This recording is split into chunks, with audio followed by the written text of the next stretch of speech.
ഇപ്പോൾ ലാലേട്ടൻ പല്ലിശ്ശേരി ഈ രണ്ട് കോമ്പിനേഷനുകളും മലയാളികൾ മാത്രമല്ല ഓൾ ഇന്ത്യ വെയിറ്റ് ചെയ്ത് നിൽക്കുന്ന ഒരു കോമ്പിനേഷൻ കൂടിയാണ്. അപ്പോൾ ഞാൻ ആ വാക്ക് ഉപയോഗിക്കുകയാണ്, ഒരു പുതുമ. കാരണം ലാലേട്ടൻ ഇതിനു മുമ്പ് ചെയ്തിട്ടില്ല എന്ന് കഴിഞ്ഞ നേരിൻ്റെ പ്രൊമോഷനൊക്കെ വന്നപ്പോൾ പറഞ്ഞാണ്. അപ്പോൾ ലാലേട്ടൻ ഏറ്റവും കൂടുതൽ എക്സൈറ്റ് ചെയ്യിച്ചൊരു ഫാക്ടർ എന്താണ്? അതിനേക്കാൾ ഉപരി അത് പ്രേക്ഷകരിലേക്ക് എത്തിക്കുമ്പോൾ ഉണ്ടാകുന്ന ഒരു സാറ്റിസ്ഫാക്ഷൻ എന്തോരാണ്? അല്ല, ഇങ്ങനത്തെ ഒരു ജോണറിലൊരു സിനിമ ഇന്ത്യൻ സിനിമയിൽ ഉണ്ടായിട്ടുണ്ടായില്ല എന്നാണ് ഞാൻ വിശ്വസിക്കുന്നത്. ഇതിനൊരു ഞാൻ അന്ന് പറഞ്ഞൊരു കാലവും ദേശങ്ങളൊന്നും ഇല്ലാത്തൊരു സിനിമയാണ്. അപ്പം അതിൻ്റെ ക്രാഫ്റ്റ് എന്ന് പറയുന്നത് മാറ്റി നിർത്തിയാൽ ക്രാഫ്റ്റ് വൈസ് വളരെ രസകരമായൊരു വലിയൊരു ക്യാൻവാസിലാണ് ഈ സിനിമ ചെയ്തിരിക്കുന്നത്. പക്ഷെ ഒരു സിനിമയ്ക്ക് വേണ്ട എല്ലാ കാര്യങ്ങളും, ഒരു കഥ പറയുമ്പോൾ നമുക്ക് എന്തൊക്കെ വേണോ അതെല്ലാം ഉണ്ട്. അതിൽ പ്രേമമുണ്ട്, പ്രണയമുണ്ട്, വിരഹമുണ്ട്, ദുഃഖമുണ്ട്, സന്തോഷമുണ്ട്, പ്രതികാരമുണ്ട്, അസൂയയുണ്ട്, അങ്ങനെയുള്ള ഹ്യൂമൻ ഇമോഷൻസ് മുഴുവനുള്ളൊരു സിനിമയാണ്. അതിനെ എങ്ങനെ പ്ലേസ് ചെയ്തിരിക്കുന്നു എന്നുള്ളതാണ്. അത് നമ്മൾ സാധാരണ കാണാത്തൊരു ടെറൈനിൽ. നമ്മളിപ്പം ഇത് കേരളത്തിൽ നടന്നൊരു കഥയാണോ എന്ന് ചോദിച്ചാലല്ല, ഇതെവിടെ നടന്നതാണെന്ന് നമുക്ക് പറയാൻ പറ്റില്ല. ഇന്ത്യയിൽ എവിടെയോ ഒരു സ്ഥലത്ത് അതിന് എത്ര പഴക്കമുള്ളൊരു സിനിമയാണെന്ന് കാലമാണെന്ന് നമുക്ക് പറയാൻ പറ്റില്ല. അതുകൊണ്ടാണ് കാലദേശങ്ങളില്ല എന്ന് പറയുന്നത്. അപ്പോൾ അതിലുപയോഗിച്ചിരിക്കുന്ന അതിൻ്റെ കോസ്റ്റ്യൂം ആയാലും അതിൻ്റെ ഭാഷയായാലും അതിലെ ഗാനങ്ങളായാലും അതൊരു കഥ പറയുന്ന രീതിയാണ്. അപ്പോൾ അതൊരു വലിയ ക്യാൻവാസിലാണ് ഏറ്റവും മനോഹരമായിട്ട് ഷൂട്ട് ചെയ്തിരിക്കുന്ന സിനിമ എന്ന് ഞാൻ പറയുന്നു. കാര്യം അതിൻ്റെ ക്യാമറ വർക്ക് ഈസ് സൂപ്പർ, അതിൻ്റെ മ്യൂസിക് ഈസ് സൂപ്പർ.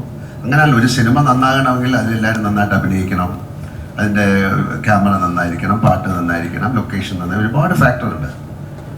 അതിലുപരി അതിനൊരു ഭാഗ്യവും വേണം.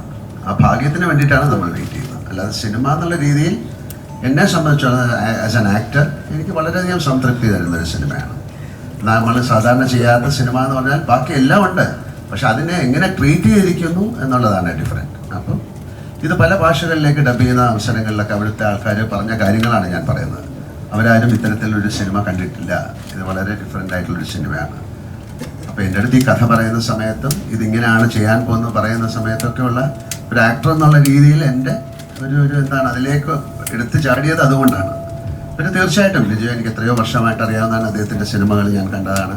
ഞങ്ങൾ ഇതിനു മുമ്പ് പല സിനിമകളെക്കുറിച്ച് ഡിസ്കസ് ചെയ്തതാണ്. പക്ഷേ ഇങ്ങനെ ഒരു കഥ വന്നപ്പോൾ തീർച്ചയായും ഷിബു അതാണ് കൂടുതൽ ഇനിഷ്യേറ്റീവ് എടുത്ത് അങ്ങനെ ഒരു കഥ വന്നപ്പോൾ ഇതിൻ്റെ അകത്തൊരു പോസിബിലിറ്റി ഉണ്ട്. വലിയ ക്യാൻവാസിലേക്ക് നമ്മൾ ചിന്തിച്ചതിനേക്കാളും വലിയ ക്യാൻവാസിലേക്ക് ആ ചിത്രം കൊണ്ടുപോകേണ്ടി വന്നു.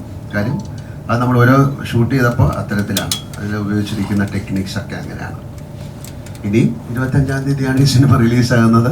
അതിന് ഭാഗ്യം ഉണ്ടാകട്ടെ. ആ ഭാഗ്യം കൂടെയാണ് സിനിമയ്ക്ക് ഇനി വേണ്ടത്.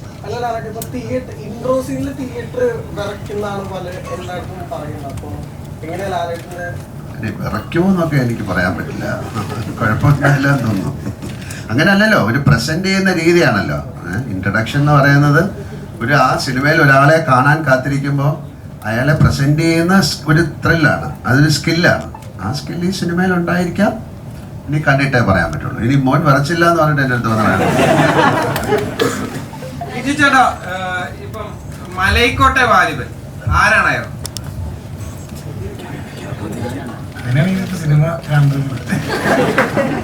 ഇപ്പം നമുക്കറിയാം, നൻപകൽ നേരത്ത് മയക്കത്തില് മമ്മൂട്ടി എന്നൊരു ആക്ടറിനെ എക്സ്പ്ലോർ ചെയ്യുന്ന ഒരു ചിത്രമായിരുന്നു നമ്മൾ കണ്ടത്.